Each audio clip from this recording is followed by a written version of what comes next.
Hi everyone, welcome to our panel. We're probably the last people of the day, I believe, on a panel on XR, so extended reality and accessibility. So we'll be talking about the world of immersive technologies and the different ways that it can be made more accessible, both from a development and technical perspective, but also what it means to share experiences and what it means to exhibit them in a range of different contexts. So again, those unfamiliar with the meaning of XR, it's an umbrella term that's used to include the world of virtual, augmented and mixed realities. But of course, in recent years, it's had a bit of a rebrand and is now increasingly being referred to as the metaverse. So we're going to make some time in our panel to talk about our feelings about that. But immersive technologies are being more broadly used as a tool for storytelling, training, education, gaming, tourism and healthcare, which is more of my bag actually. So my name is Sarah Ticho. I develop artistically led and scientifically backed immersive experiences to help patients and people better express themselves, their experiences of pain and emotion, and teaching skills for anxiety regulation as well. I'm also the co-founder of the XR Health Alliance, and we launched a report last year about the growing value of XR in healthcare. And my interest is really about how we can make VR as a tool that can help our health and well-being accessible to everybody. But with that, I've invited some really fabulous people that have some very different perspectives on this to join our panel as well. So Liz and Josh are joining us today. And Liz, hi there. I was wondering if you'd like to give us a little introduction to who you are and what you do. Hi, Sarah. Hi, everyone. It's really nice to be on this panel because it's not something I I'm ever asked to talk about, and I think it's super important. So I'm a curator and a producer of XR experiences. I'm the curator of Venice Immersive, which is the immersive section of the Venice Film Festival that's run by the Biennale. So that's one of the biggest cultural organizations in the world. So we build a huge exhibition every year on an island in Venice during the film festival.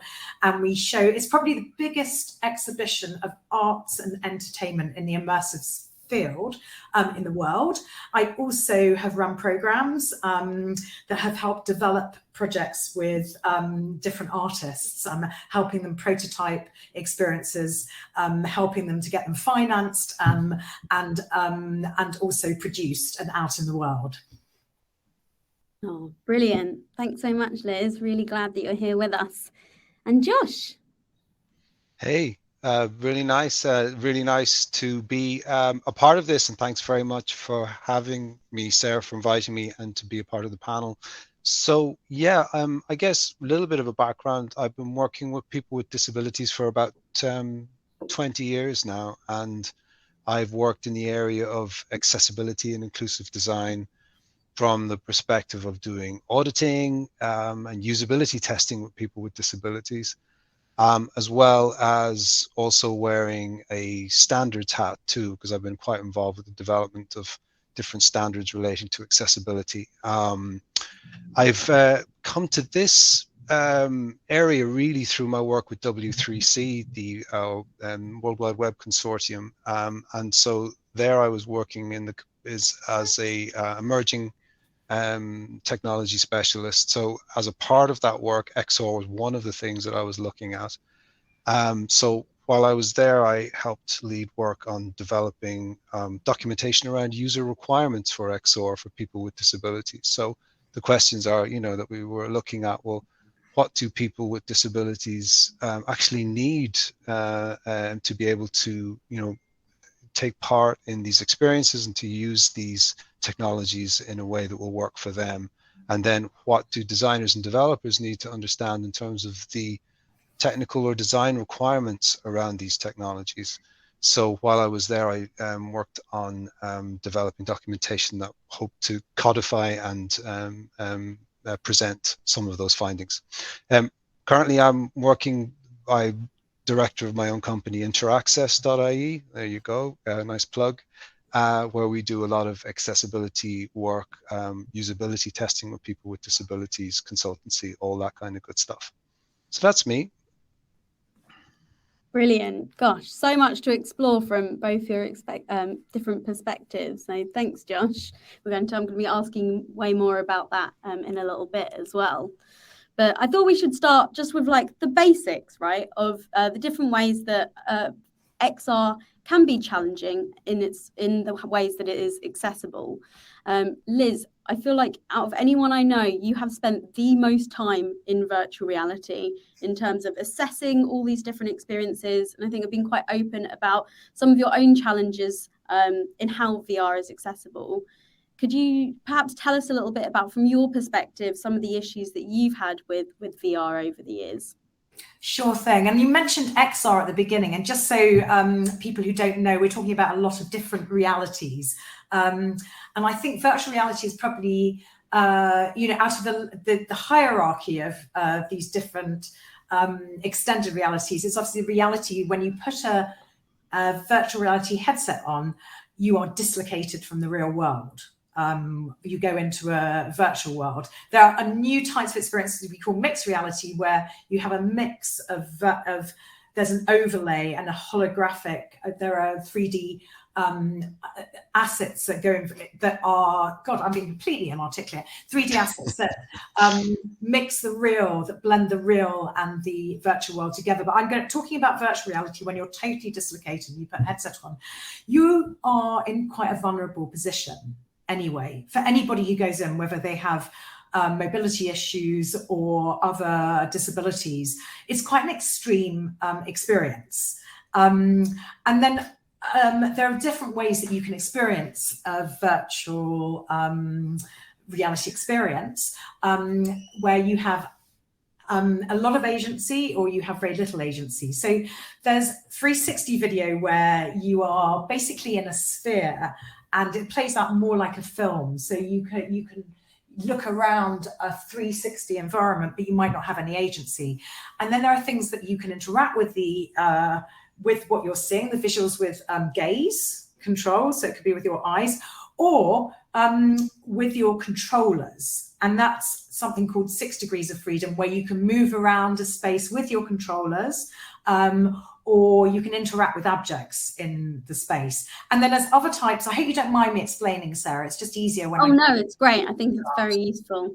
So then the 6 degrees of freedom projects, which a lot of people call true virtual reality, where you're interacting and moving around with your controllers. You could also physically be moving around a space. So walking around, or you could be in a wheelchair, for example, in that space. Now, a lot of the time, there are many different layers of what I call issues of accessibility. I think for people who don't have visible disabilities, or for people who might not say they have any disabilities, there are issues about going to virtual reality, because you are in an incredibly vulnerable state. You're putting on a headset, it's quite uncomfortable, it's quite intense when you've never been in VR before. It can be having someone actually put physically a headset on your head is quite intrusive. And being in virtual reality, you're vulnerable because you're in another world where your limbic brain is basically cannot be switched off. So if you're standing at the edge of a cliff in virtual reality, or you're sitting at the edge of a cliff, you will immediately, your brain will kick in and give you some kind of vertigo or some kind of feeling going, whoa. So there are loads of things when you're in a virtual world that you need to think about people's vulnerability. So that's one thing for general users of VR. And when you're in an exhibition experience, it's something that I find is a real issue. And one of the things that we thought was most important was the comfort and the safety aspects of being in VR. So there's that side. Now going into, I'm working a lot with arts and entertainment. And a lot of the artists and developers and studios I work with, they rarely think about people who have any disabilities. And it's very rare that I actually come across artists who are considering this. So there are issues about standing and sitting. So some of the apps or some of the experiences, people just expect you're going to be standing. And that's difficult for anyone who's not used to VR. And for me, for example, I have mobility issues and I have balance issues and I have spinal issues. So I can't stand a lot of the time doing virtual reality because I feel very unbalanced.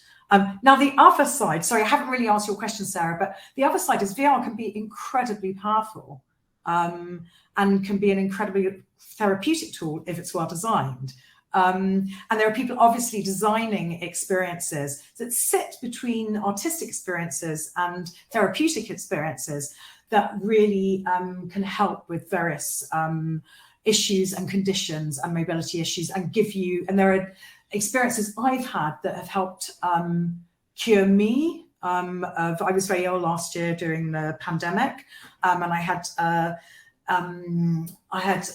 a real issue. I had a reaction to the COVID vaccine, and I lost my sense of balance and couldn't walk. And I found that actual virtual reality that was well designed helped me realign my nervous system. So that's very interesting. So those are the two extremes I'm going to talk about. Maybe the things that I noticed are not well designed. So I have loads of issues, and we can go into it in more detail with the way that people don't consider a headset is heavy, and it's quite hard in a virtual world as well. So you can be doing things that you don't realize could actually be could injure you. And I find that a lot of designers actually don't think about these things at all. So I hope that's a very broad sort of spectrum of issues. Yeah, absolutely. Well, there's such a huge world of all the things you need to consider, both from developing a range of different experiences within the headset, but also thinking about the purpose of it and how it's even shown as well.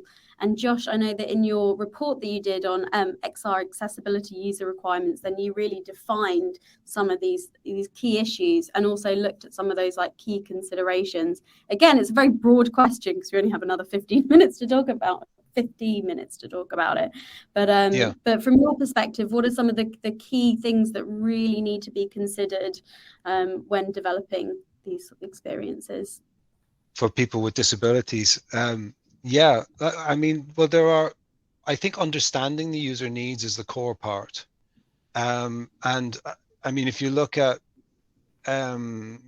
accessibility as a project, for example, within 2D space in the browser, there are particular things that designers and developers need to be aware of to make accessible applications or accessible websites, say. And one of the things that makes that whole thing successful is understanding the user need. Because if you have a clear idea of what the user need is, you can define requirements more easily. So you know as a designer, okay, well, I've come across this standard, WCAG, whatever, and it says I should do this, this, and this, but I don't really understand why I'm doing it, or it seems a bit obscure or arcane or whatever. And that's kind of understandable. But for example, in WCAG, all of the success criteria are built around very, very clear user needs that they're designed to meet, even if you don't understand the requirement, right? So my point really, though, is that those things exist within 2D space, and then they also exist, for example, in these immersive environments as well. So I think one of the first challenges is to really try to understand the user need that you're trying to address clearly, because if you don't, people have a tendency then to make a best guess as to what that might be. And with the best will in the world, it mightn't be the right thing. They think, oh, I have a friend who is blind, or I have a friend with low vision, or I have a friend with limited mobility, and then they may need this and this, and it could be right. So, but it may not be. And then also one of the challenges as well within XR is to deal with competing user needs. So what is useful for one group, people with low vision or whatnot, might be different from what's useful for people with cognitive disabilities, and there may be a disconnect between those two things. So how do you support what we would call technically multimodal, multiple modalities, so multimodal needs and requirements in those environments? So firstly, you need to understand clearly where there are needs that are useful for particular cohorts, groups of people, and then you also need to understand where they overlap, because when they overlap, that's where you've got something interesting. Because so from a design perspective, from a user experience, from a UX perspective, you can create something that will deal with the needs of different groups, disparate groups. But then you have to understand where there may be things that disconnect and things that need to be arranged slightly differently. So I hope that helps. That's the first thing, I think, is to try and understand and And certainly within this document, within the XR accessibility user requirements document, that's what we were looking at trying to capture. Excuse me. Yeah. Yeah, because I think that currently people are developing for very broad audiences. I think especially in the fields of training and education, arts and entertainment, and now increasingly with healthcare as well. Then people are trying to develop these very broad different experiences that will be shown to a lot of people and don't necessarily know or understand what sort of accessibility requirements people will necessarily have. Are there some really simple things that people can keep in mind when they're developing experiences, or is there any best practice out there or guidance on best practice for developers? Yeah, would that to me or Liz? Will I take that? To either of you. To both of us, right? If I could take that first, Liz, I've just done for perspective of people with disabilities. Many of the good practices, for example, from accessibility in the 2D space are applicable in the 3D space. So, for example, we talk about the need for appropriate semantics within web pages, all of those kind of things. So semantics are all about meaning, understanding and being able to relate to a browser what something is, what type of content something is. The same thing is quite applicable in an XR environment. And one of the things that's quite interesting is the potential for object-orientated type programming within these geospatial environments and these immersive environments, because what that does is it gives us the ability to describe and define properties of objects, which can then be used as hooks for assistive type technologies to be able to relay something to a user. And this is where it gets potentially really, really exciting. And XR is also potentially really exciting because the potential to develop new assistive technologies within these environments is also really, really quite interesting as well. So, you know, a lot of the good practices about defining even role states and properties, what something is, what it does, what states it is in, how it relates to the user. And I think, Liz, you touched on this earlier, which was interesting about the 6DOF, 3DOF, the degrees of freedom stuff, is that, you know, being able to support a person's needs within that environment based on having that semantic environment, the semantics around the environment, and then how the user interacts is really interesting. And then being able to augment a person's ability, be able to enhance a person's ability, make up for some sensory deficiency within those environments. That's what's really interesting to me as well. Whereas, and Sarah, we talked about this earlier, I mean, entertainment is one thing, but employment and education and healthcare, those things I think are really, really critical as well. But obviously access to arts and all of these things is really important. I'm a musician, I love all this kind of stuff too. But, you know, from my work hat really does focus on the kind of employment, education, healthcare type aspects of those things. So maybe, Liz, I don't know what you think of that. Yeah. Yeah, because I work in an arts and entertainment sphere. It's really interesting how this has only started to become something, and it's rarely something that's included in development programs and how artists think of designing. And I can say generally about design is not something that artists think about. And when you're working in a spatial environment, you're working with new technology, and you need to think about the UX. You know, the user design and the user experience design. And this, you know, you talked about need. I think for any person who's using, this is often, you know, new technology. It's a new form. It's a new type of art or entertainment format that people have to get used to. A lot of the time, developers forget that it's not obvious what you do, and often the design is bad. So the onboarding part is really important of an experience. And obviously there's the first bit about, I'm talking about an exhibition space as opposed to being at home. Let's talk about the exhibition space first. But some of this can apply to at-home use as well, is that when you are, before you put a headset on someone, just the environment that they're in, I know this sounds all very obvious, is really important. Because if you're in a really noisy space, and it's crowded and it's uncomfortable, and for example, you don't have a good area or good comfortable seating or the appropriate seating or the appropriate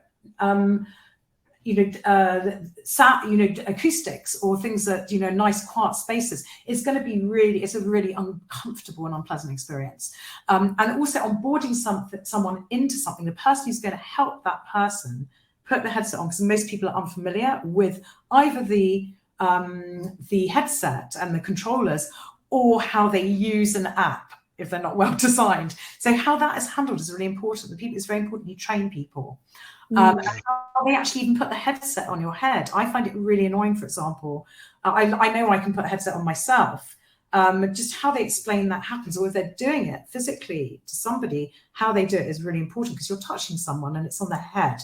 And when you're in VR, you have to be really careful about disturbing someone. Like people who are hosts or docents, we call them in Venice.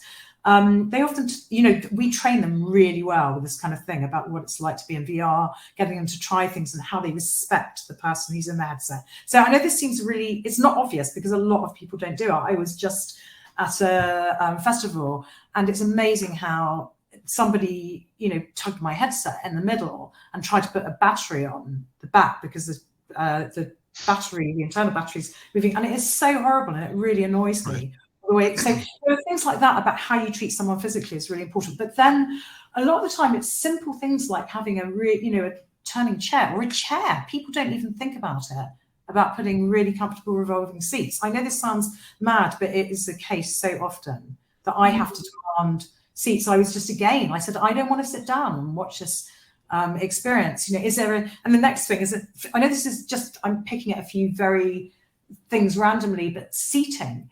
A lot of the time when people design apps, they don't have an option for standing and sitting. And it's not an experience that I have to stand for, I am always going to sit. And that means then that the design of the application has to enable me to experience that sitting or standing. Then there's things like the way I look around or I move around my controllers. Often that's not well designed, and people don't think that people may have issues. There's a certain reason they can't turn physically. They might have to use a controller, but they can't. There are so many different things about the design. But even before getting into an app, I find the interface design is really important. So for example, exactly like you said on a web page, if you're visually impaired, some of the menus are really badly designed. They're even designed badly for someone like me who's a seasoned user of VR. I find it really hard to get in, or they're really hard to read. Well, the great thing is when you're in virtual reality, you can, once you put the headset on, done all of that onboarding, you can take someone through and explain things to them by them doing it, as opposed to having text. And that's, I think, what you were alluding to before, Josh, that you're in a spatial environment, so you can actually get people to understand the mechanics of what they're going to do before they do it. And a lot of people don't think about that, or take them through, give them trigger warnings, tell them what is expected, or the way things, and it's a design process that people don't often think about. Absolutely. Well, that's it. I think just if I could comment on that briefly, the many of the things that good design will enable in 2D space are applicable in 3D space. You're alluding to color contrast, people understanding, I think, what objects are, how they can relate to them. I thought it was interesting what you said as well about affordances. So the affordances that may exist within an environment, so someone knows how to interact, what to do and how to do it. And also one of the challenges in XR is in ensuring that those affordances cross modalities. So an affordance for someone who is non-sighted might be different from someone who is. And so, or an affordance for someone with limited mobility might be different for someone who can freely use their arms in these environments, for example. So there are ways of mediating that through personalization and to ensure that the environment's customized to what the person actually needs. And it was interesting what you were saying as well about standing up or sitting down. I mean, your ability shouldn't be determined or locked into having to be in a particular orientation. There's also a related success criteria in WCAG, for example, around that, even with mobile devices. But they're a more kind of sophisticated version of that is also within XR too. So yeah, interesting stuff. Yeah, it sounds like that there's layers, aren't there, of all the different people that need to consider accessibility when sharing VR experiences. So just in what we've touched so far, then there's of course the software developers, the artists, whoever is creating that specific experience. There are the hosts, or what was the lovely word that you use in Venice? Docent, wasn't it? Yeah. Docents, that's it. The docents, so the people that have a responsibility to onboard someone, how you create a sense of safety, asking for consent, thinking about the type of person that you're interacting with and what particular needs they may have. But I think as you were talking about how you personalize those experiences as well, it's interesting to think about what responsibilities lie with these hardware companies as well. Right. That are thinking about, you know, even things like the weight on the head, but the different types of interaction.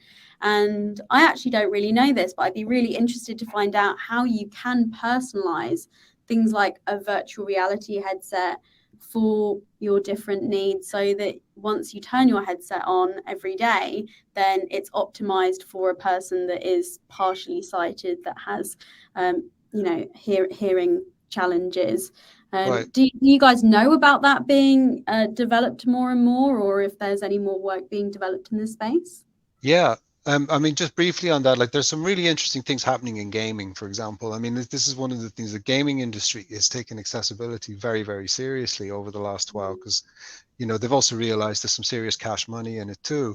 And so they're putting a lot of money into some fantastic accessibility related modifications. Now, this is not in the sense that you have the accessible website as the poor second cousin of the experience, right? But you actually have some really killer um, um, um, accessibility modifications in a way which are full stack. I mean, it's like I saw some things at a gaming conference in London a couple of years ago that just blew my mind. They were just so well done in terms of providing visual cues as alternatives for things that will be happening auditory, and it was just done in a very elegant way.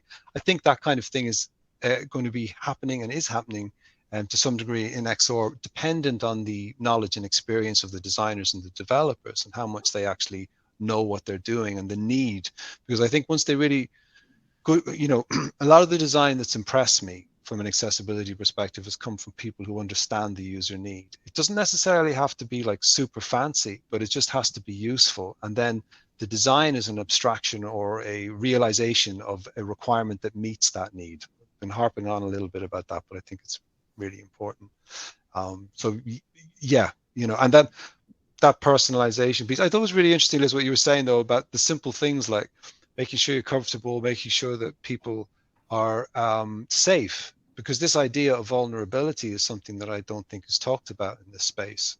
There's almost an assumption that we all want to do this as well. We don't all want to be going around wearing these things and being involved in these things, but they have a place and they can be very, very useful and powerful experiences, particularly for therapeutic. We were talking about the great work Indra Knight is doing, for example, you know, and that kind of thing we were speaking about before. And as you know, Sarah, in your healthcare work as well, how powerful these things can be. But that sense of vulnerability was interesting, Liz, that you spoke about that. I think that is a thing and it's not really expressed. Yeah. You know. Absolutely.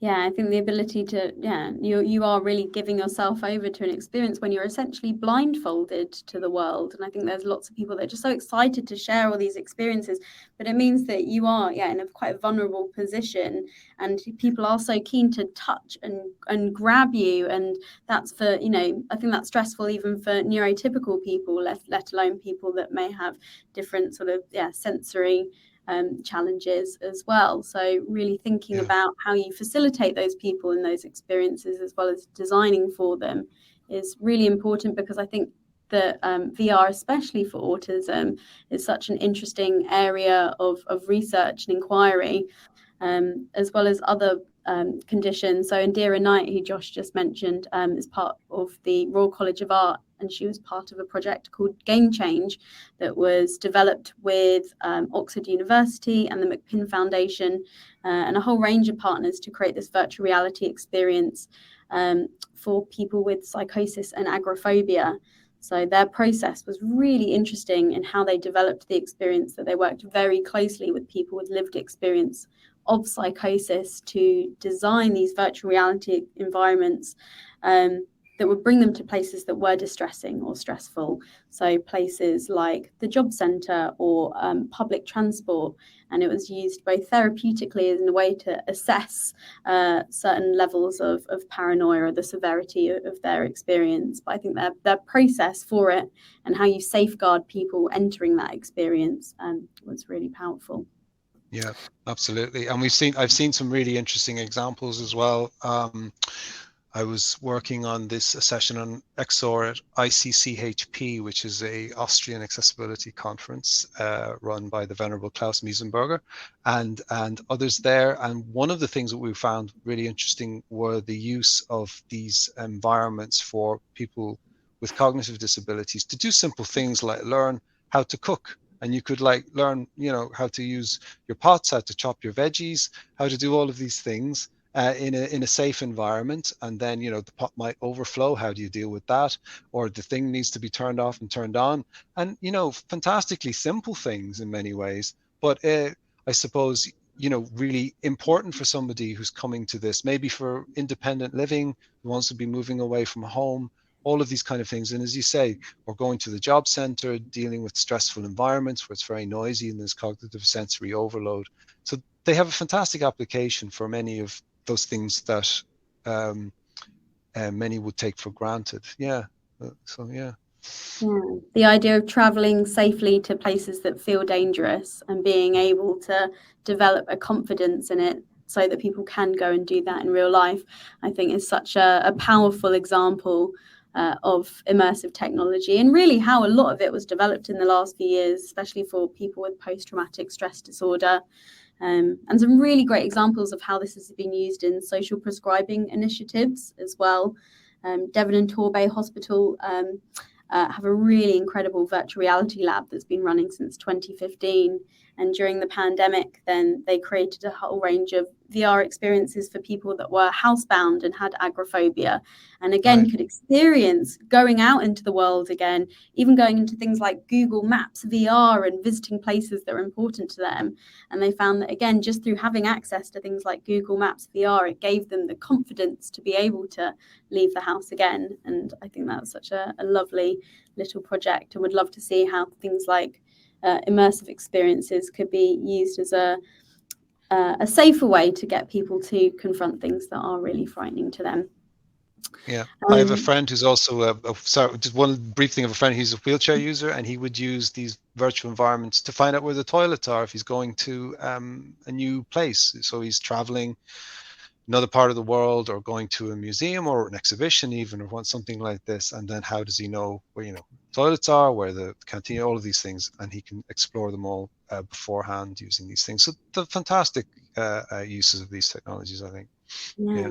Sorry, Liz, were you trying to get in there? Yeah. Sorry, Sarah, what would you like to? Did you want me to carry on that question? I was just going to jump into it again, a kind of broad question, but I think the things that I find super interesting about VR is these aspects of it that are spatial, that differs somewhat to games, that you're entering into these very spatial interactive worlds, but also we have these new sensory inputs as a result as well, and that there are things like haptics and biofeedback and all these different ways that you can enhance your sensory interaction with an experience. And I was curious about some of the projects that either of you may have come across that have been really compelling in how they've expanded the way that you felt like an immersive experience could be created. Well, at Venice, we show all types of XR projects. So some are experiences that you experience by yourself. You put a headset on and you're in a world by yourself. That could be a narrative world that you interact with, or it's more cinematic and it's a story that plays out in front of you. Or you could be in a multiplayer environment. where there are several people at the same time in the environment. In that so you go into you put your headset on together, you're physically in the same space, but you see yourself as a different character. You're tracked throughout that space, and objects that are in that space are tracked, that you can move it. So they're tracked into the virtual space, but they're there in the real world. So you can play very interestingly with real world haptic, a mixture between hybrid real world, virtual world experience with real people. They could be dancers or actors. So for example, we had a dance experience called Dazzle, where you could you put a headset on. It's a really amazingly graphical, black and white graphical experience with several dancers, where you are in the headset and you look down at yourself. You can see yourself in a mirror within the environment as an avatar, as a kind of fantastical black and white avatar, and you can dance with the real dancers who are motion tracked into the virtual world. So you can actually dance with them, but see them as different types of characters, and you're in a completely different virtual environment. You can play with smells, with scent. There are devices that you can put on a headset that, as the experiences moves on, the smells are triggered. Or you could have smells in the real environment that people sort of layer as it moves through. So we've played with things like that in a more theatrical way. We haven't, there are things like motion chairs. I haven't seen too many of those recently, where you're in a special chair that's programmed that moves around as you're moving through the experience. A lot of those have been quite extreme experiences that often give people motion sickness, and I haven't seen so many of those recently. But we've played more in terms of in real world settings as opposed to haptic glove experiences. So yes, sort of mixture of blending the real world with the virtual world, and blending motion captured performers into the virtual space that you can actually interact with physically. Brilliant. Yeah, and there's so many different ways you can create these experiences that can almost expand your sensory awareness, right? Like there's this really interesting research around the idea of the body transfer illusion as well, playing with ideas of the senses and embodiment in VR, that after a while, if you embody a spider avatar in virtual reality, that after a while you can feel like you are a spider. And I think that is so fascinating that we can just play with our concepts of like, even like the amount of limbs that we have. Absolutely. In immersive environments, all the things like the Deep that I work on, which is a breath controlled VR experience, that you're controlling your locomotion through your breath and the way that you move through, and that is changing how you're moving through the game. So not only can you have these different forms of interaction where you're seeing yourself in a mirror over here, there's different dancers kind of interacting with you, or even the way your body controls your locomotion in new ways. I'm quite excited for how we can expand the senses even more in VR. Absolutely. I don't think it necessarily, I mean, the haptic experiences are, incredibly powerful and beautiful. They're another way of experiencing virtual reality, but I think you can do quite a lot just in virtual worlds, like you said, with avatars. I think that's a term called homuncular flexibility that I don't know if it was invented by Jaron Lanier, who is always sometimes termed as the godfather of VR, that you can literally learn to use. And he used a lobster as the example, that you can basically learn to be in a different body and understand how it works quite easily once you're embodied in that avatar. But do you mind? Sorry, Josh. I'm now. There was something I wanted to mention, and we can always come back to it. And it's a platform that I spent a lot of time in over the pandemic, because I live by myself, and I could never believe that I would hang out in VR chat for all the hours that I did. It's a social VR platform, which is user built. So world builders design their worlds and they upload them onto the platform. People design avatars and they share them. It's a total community space where you can be embodied in thousands of different avatars, which have been basically published for free, and you can move from world to world. And you can be anything. There are so many incredible avatars that have been designed and shared in this public space, where you can be anything animal, vegetable, or mineral, or anything in between. And it's amazing the kind of liberating experiences I had during the pandemic, being with other people and meeting loads of different communities. There's a wonderful film actually that was screened at a big American festival called Sundance last year, and it's a documentary, young documentary maker who Sarah and I hung out with a bit in VR chat over the pandemic, who made a feature film of his experiences in VR chat, because you can film within the platform, and he cut it as a feature film, and it really shows the human aspect of that platform and some of the amazing things that go on. I just wanted to mention, for example, there are signing communities for multiple languages where people are teaching sign language in VR chat. There are people who have body dysmorphia who go to dancing classes, because you can embody anything. There are people, I've met so many people who quite openly, this is in creative communities I hang out with, who openly talk about their neurodiversity and how the platform has really helped them go out into the real world and build connections more easily with other people. And it's quite amazing because it's a multiplayer space and it's community built. There are loads of, obviously it's a platform that's well resourced and the community's building plugin software the whole time. It has amazing functionality for accessibility. There are all kinds of things in terms of language, movement, things that people are inventing the whole time and sharing. Yeah, it's an amazing documentary. I'll put a link to it in the Q&A bit as well, because I think that everybody should watch it. And it's so moving as an experience of just seeing this place that people could go to when there was nowhere to go. But I think really how they talk about the sense of belonging and also being who they really want to be in those places, I think is really, really powerful.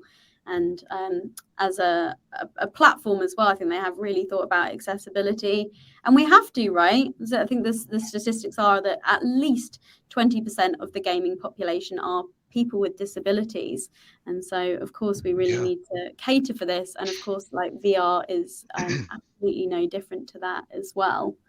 We're going to have a bit of space at the end for like more Q&A. So anyone that's watching, if you do have questions, please continue to put them in the chat. I saw Dominic Shaw has a question in here about this as well. He says that, do we think that the relations between XR games and accessibility can empower to push forward innovation for all three? Josh, I don't know if you have any thoughts on that. Oh, absolutely. Yeah, I think it's definitely really exciting time. And one of the things that I'm really happy to see is people with disabilities being employed in these spaces as well, and being, bringing their lived experience to gaming, to XR type environments, and helping with, the design of inclusive solutions for all sorts of different domains in healthcare or in, as you say, gaming and whatnot. And it's something that's close to my heart, that I think it's really, really important, that, accessibility industry, whether even you're auditing or testing, employs people with disabilities, gaming, immersive environments, all of these things is really important to involve people with disabilities and things. In fact, it's pretty much mission critical as far as I'm concerned. So I'm really, really happy to see that. And accessibility has always been something that's been at the cutting edge of stuff, because, the user needs can often be extreme, and understanding those needs, we talk about the normal part of the curve. I don't know any normal people, so it's fine. But it's like there's always, but the needs of people with disabilities are often seen as extremes, and designing for extremes can actually be really, really good for accessibility. So I think, in terms of some of the really interesting innovations that will come, it's from that nexus between these new emerging technologies and what can be done with them to help people with disabilities. Yeah. Absolutely, because I think gaming has been around for such a long time now, but VR, whilst increasingly it has been around for a while, comparatively less so, and so it still seems like we're finding the grammar of how to develop these experiences. And also, it's quite expensive to do it as well. And I know that one of the things that people often complain about is that these things are inaccessible from a financial perspective in terms of buying a headset, buying all the software, buying, perhaps more accessible integrations as well, but also making them as well costs a lot of money. And I was wondering if both of you might have thoughts on how you can start to consider how we can make things more accessible in any of those dimensions. Liz, do you want to go for that one first? I'm trying to think where to start in terms of they are expensive things to own. I mean, for the most popular headset, the Meta Quest, you're going to spend £400. I think it's even more. I think the price has gone up, £450 for the entry headset, and that's something that is a luxury accessory. And I think until these devices become ubiquitous, unless you need them, it is a luxury accessory. So that is difficult. So I hope, we're going to be able to see virtual reality in more sort of exhibition settings or more public places and museums. But it's, again, very expensive for cultural institutions and to be able to run these exhibitions, because they're not easy when you've got a one-by-one experience. So it is a real challenge still to do that. And our festival runs over 10 days. It's an incredible resource that the Biennale have to put in to run our Ireland and the people who have to manage it. And when it comes to making VR, it's like you said, Sarah, we are right at the beginning. When you think about it, the first headsets, the Oculus Rift, which was available to buy for public, but that was only in 2014. The first consumer headsets started, and the Samsung Gear VR were available. So we're only 8 years in. And when you think about something like cinema, which I come from cinema originally, it's complex making films. There was a lot of technology involved in that. When it started, people went, oh my God, what is this? And at the moment, we're in the same we're questioning what the language is.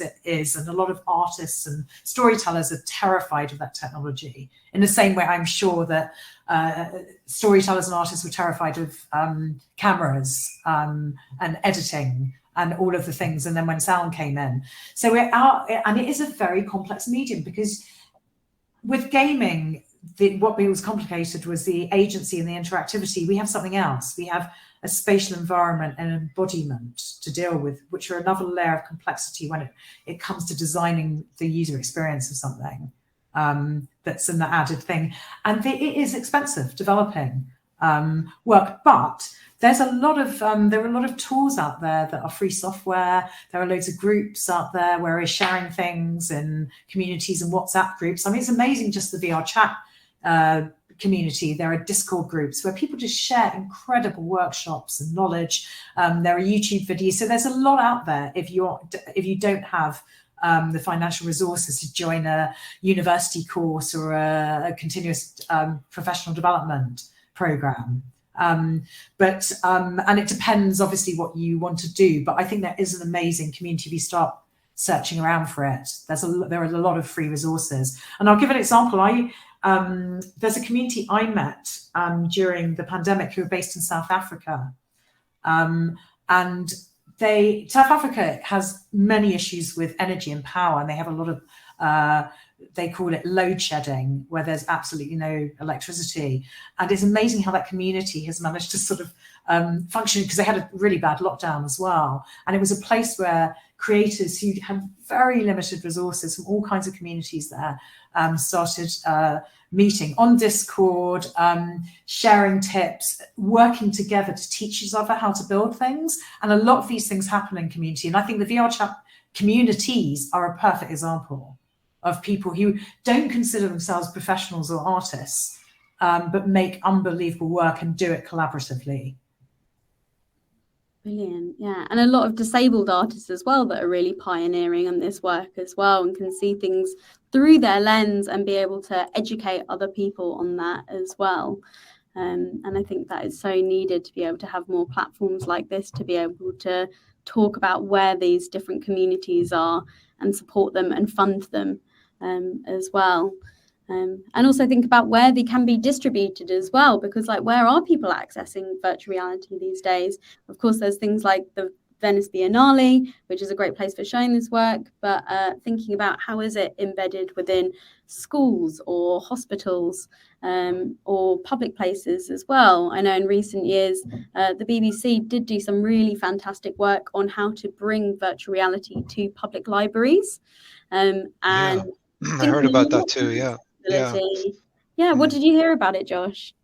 No, I heard about this, about public spaces, and also this idea of rethinking public spaces as well.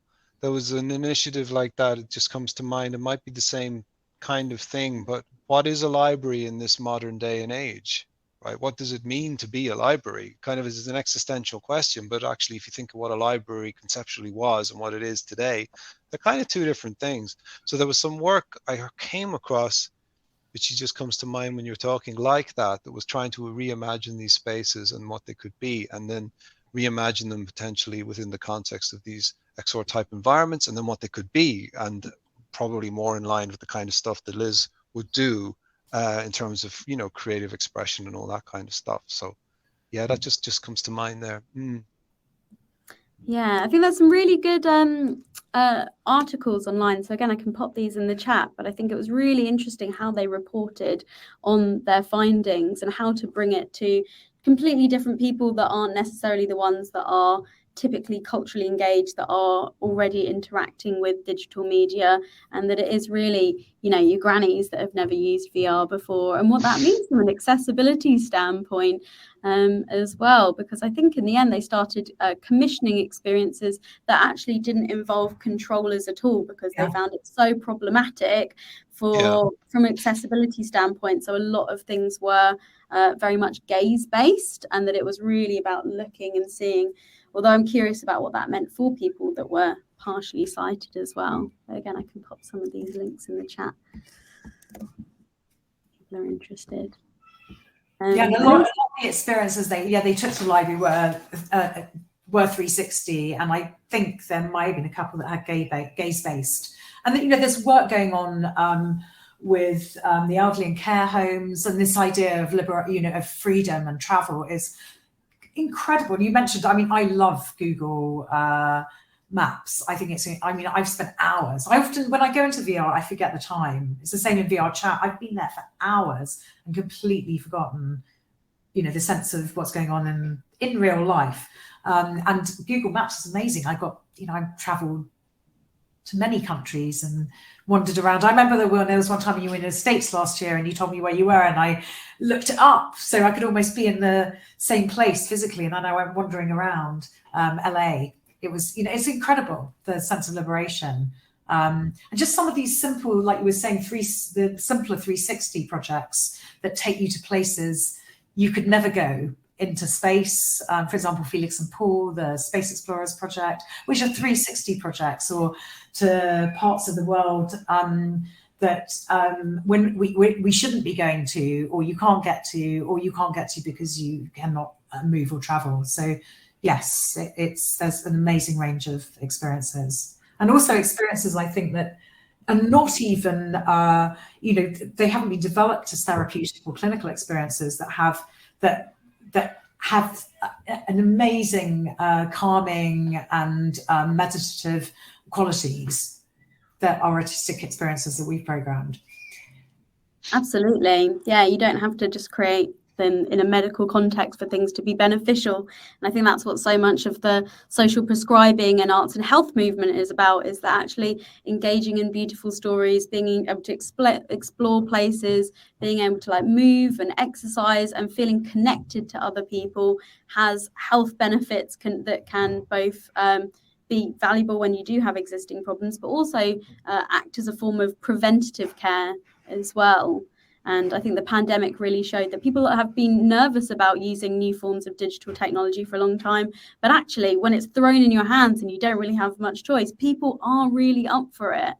And one of the things that I absolutely loved hearing about was how people were sending their grandparents VR headsets, and that they were loving it and spending so much time in it because they could spend quality time with their grandparents playing virtual golf together, or whatever that is. And I think that ability to explore the world when perhaps it's no longer possible is such a powerful example of it. And I think that's what they really talk about in We Met in Virtual Reality. And again, people that have accessibility issues, how just things like hand tracking, being able to physically track your hands and being able to sign language in a virtual reality world is so incredible. And so I'm really excited to see more of these options developing, thinking about how things like eye tracking or spatial sound or biofeedback or haptics can really enhance experiences from a storytelling perspective, but also from an accessibility perspective as well. And that's how so much innovation is driven, that it could be just initially developed for one particular audience, but then actually scaled across everybody as well. So we've got about 5 minutes left. I don't know if anybody that's watching has any last questions that they want to add into here, but I'll keep an eye out for that as well. I'm just having my own accessibility issues with working this out. Oh, we have a couple of questions in. So Sally Kane says, interested in what you spoke about the social prescribing initiatives. When you think about prescribing immersive experiences for health, when will this become mainstream? Well, that is the work that I've been doing, in fact. So I've been working quite closely with UKRI and Innovate UK that are supporting the development of new projects around immersive experiences for mental health and wellbeing with the NHS and Health Education England as well. So that when we started the organisation that I'm part of, the XR Health Alliance, then what we saw was all of these pockets of really amazing VR experiences for health and wellbeing, including social prescribing, that were being developed, but it's very fragmented. So it's great work happening up in Yorkshire and down in Torbay, but nobody knew about it.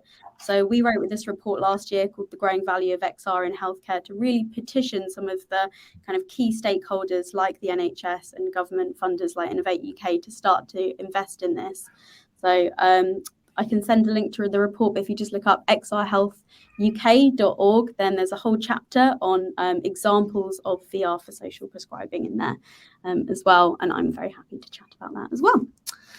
And Jessica Cahill says, are there really VR XR equivalents to WCAG that address the key issues for everyone, or do we just have to ensure people can opt out? Josh, I don't know if that's a question for you, perhaps. Yeah, absolutely. Good question. Really good question. So WCAG, the Web Content Accessibility Guidelines, was developed and has developed in tandem with various different iterations of the web and emerging technologies. And certainly at W3C, when I was there, we were working with a view to turning some of these accessibility user requirements into potential techniques for the Web Content Accessibility Guidelines, or even new success criteria for the Web Content Accessibility Guidelines. And some of that work is being seeded even as we speak, really. WCAG is going to, it's 2.1 is the active standard, 2.2 is going to drop anytime soon, and work is ongoing on 3. So, you know, watch the space, really. But it's a fantastic question. Many aspects of the Web Content Accessibility Guidelines would be applicable even in XR environments, believe it or believe it not. But there's certainly a whole bunch of stuff that needs to be looked at to take care of, so to speak, accessibility in this space. Yeah. Lovely. So yeah, great question. Cool. Thank you so much, Josh. So we've got a couple of minutes left. I thought we'd just perhaps just wrap up a little bit. And Liz, I'm going to pick on you first. I was curious, what are the things that you're most excited about happening in the XR space over the next few years? I am a huge fan of multiplayer social VR. And obviously, you mentioned the metaverse at the beginning, and it's a very confusing term, so we probably shouldn't go into what it is. But I talk about social VR because that's the area I am, and I've spent a lot of time on this platform. It's something VR chat that I find incredibly inspiring, and a lot of the creators are people who would, like I said, do not call themselves professionals or artists, but it's some of the most exciting work I'm seeing. And I work in the art and entertainment sphere, so I find the community incredible because it's passionate. There's no revenue generation there at the moment, so it's the passion and the excitement and the collaboration are what drive people to work together. And I think some of the, I'm guessing what's amazing is the fact that I go in, I am several generations older than most of the people I hang out with, and they kind of don't care. And it's a very, very interesting place for me to be, because this idea of identity and who you are and how you can socialize and how you can create these amazing journeys and experiences together is really exciting. There's a lot of platforms I don't like, which I won't mention on this call, but I love the openness of that platform, the fact that you can build anything, you can meet anything, anybody, and you can experiment in this space. So I feel that space is very exciting. And I'm meeting some of the most creative people there who are doing some of these designing these worlds for people we mentioned before, who have mobility issues, who are deaf and need to use sign language. The most amazing inventive things are happening there, and I think it's because the tools are available, they're for free, and it's a great space for prototyping. Absolutely. So lots of experimentation, lots of really interesting and intergenerational things happening, and just really bringing together very diverse audiences to make whole worlds that weren't accessible before. And it's 6 o'clock now, but Josh, I want to finish with you. What are you excited about, and what do you think about the metaverse, and is it rubbish or not? Well, we touched on this. I'm not a fan of the term. I don't like any hardware proprietary land grab on something that should be open and free and accessible with a small a, and not require proprietary hardware to use and all of that. I guess we talked about it. I think some of these aspects of these technologies bring up these existential issues. I don't like the expression virtual reality at all. I think it's inaccurate. I think, immersive environments, geospatial computing, augmented reality, maybe I could live with, but that's I guess, for me, I'm quite utilitarian. I'm a bit of a tech skeptic. I'm quite utilitarian about these things. I think things should be used as appropriate. And what I'm really excited about, just to answer your question, is the idea of someone with a disability being able to do something in an immersive environment that they cannot do IRL, or work in something that they cannot do IRL, learn something that they could not do IRL, freeing people with limited physical mobility, for example, or even cognitive ability from, vegetating in a remedial center somewhere, right? And then they can't do anything, but in these environments could have a job and do something that's fulfilling, creative, and makes them happy. Stuff like that is I find really, really exciting. So I think, for me, that's the stuff that's brilliant. I have this idea of, people collaborating and being able to design stuff and have that described to someone who's blind, for example, and then be able to make suggestions to some new prototype for some mad tech that people want to build. This is the stuff that I find interesting. And I guess finally, the therapeutic aspects of these things. I'd be more inclined to turn off my screens, meditate, and pray, really, if I want to get my head together. But apart from that, if people find these things healing, and if they find these things liberating in the sense it touches into some deeper part of themselves, and it can be used in that way, and they're open, and the technology supports that healing as a therapeutic experience, I think that's fantastic. And that's something that's wonderful. But it shouldn't be owned by one company. It shouldn't be a part of one thing. So yeah, that's the punk rock aspect of me coming out there, right? So these, that's Yes, I think we're all very much in agreement, and I think that's such a beautiful way to summarize this ever-expanding, exciting and diverse world of XR that we live in. I feel like we barely scratched the surface, and we've covered a lot in this last hour, but we are running over a little bit, so I think we may have to have our conversation draw to a close. But Liz, Josh, thank you so much for your time. And if we want to follow your work, where is best to look, and how can we keep up with the brilliant things you're doing? Well, Liz, you've got so many interesting things on the go. I think maybe you should say that.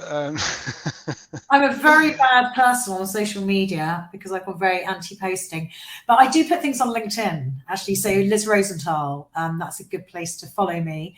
But also, if you look at the Biennale website in Venice, that tells you about the programs we run. But my LinkedIn profile is probably the best. Excellent. So Liz Rosenthal, and you will find me. Thanks, Liz. And Josh, where can we find out about your brilliant work? Well, InterAccess.ie is a homepage for my company. I do SoundCloud, Joshua O'Connor with an E. I do my stringy instrumental ambient jams and stuff on that. And I hate social media, so I'm very, very reluctant. I left it all, and I came back recently, and now I want to leave it all again just over the last few weeks. I was off it for years. But yeah, O'Connor Joshua, I think. But I use the O as an at. I was very clever when I did it, so I'm confused when I see it. So, but look, I'm kind of, email is still new and exciting to me, so therefore, there you go. Well, look, thanks very much for inviting me, Sarah. It's really nice to be here, and Liz, really nice to meet you too. And I hope this was fun for people who tuned in, and it was really nice to be asked. I appreciate it. Yeah, thank you so much, Sarah. And thank you, Anna and Karen, as well, for incredible interpretation. Absolutely. Thank you very much. Yeah, absolutely. Have a lovely evening, everyone. All right, take care. Bye-bye. Bye.